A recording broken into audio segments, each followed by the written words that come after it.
दिघी सागरी पोलीस ठाण्याच्या हद्दीतील प्रथमेश रिसॉर्ट दिव्याआगर येथे गुरुवारी 13 ऑगस्ट 2026 रोजी दुपारी सागर रक्षक दल मेळावा श्रीवर्धन उपविभाग अतिशय उत्साहात पार पडला।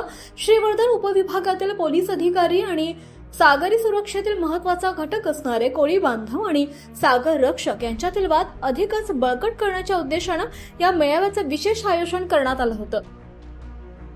या मेळाव्याला श्रीवर्धन पोलीस ठाण्याचे वरिष्ठ पोलीस निरीक्षक सुरेंद्र गरड, मसळा पोलीस ठाण्याचे पोलीस निरीक्षक राजेंद्र जाधव आणि दिघी सागरी पोलीस ठाण्याचे सहाय्यक पोलीस निरीक्षक संतोष आवटी यांची प्रमुख उपस्थिती लाभली। समुद्र किनाऱ्यांवर, खाडी परिसरात तसेच आजूबाजूच्या बंदरांमध्ये होणाऱ्या कोणत्याही संशयास्पद हालचालींवर बारीक लक्ष ठेवण्याच्या सूचना सागर रक्षकांना देण्यात आल्या।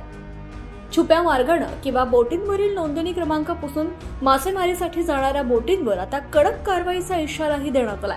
सर्व बोटींचे नंबर स्पष्टपणे दिसणं आता बंधनकारक असणार आहे। शिवाय मोबाईलद्वारे होणाऱ्या आर्थिक फसवणुकीबाबत सुद्धा मार्गदर्शन करताना OTP, बँक खात्याचा तपशील कोणालाही न देण्याचे आवाहन करण्यात आले।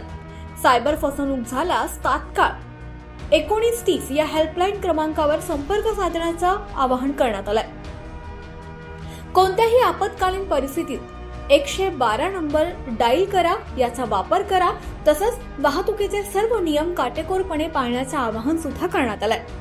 या मेळाव्याला दिव्याआगर, दिघी, बोर्ली, पंचतन, वेळास, आदगाव, वडवली, भरडखोल आणि श्रीवर्धन परिसरातील शाळा कॉलेजचे विद्यार्थी, कोळी बांधव, स्थानिक पदाधिकारी, नागरिक तसेच सागर रक्षक दलाचे 200 सदस्य उपस्थित होते।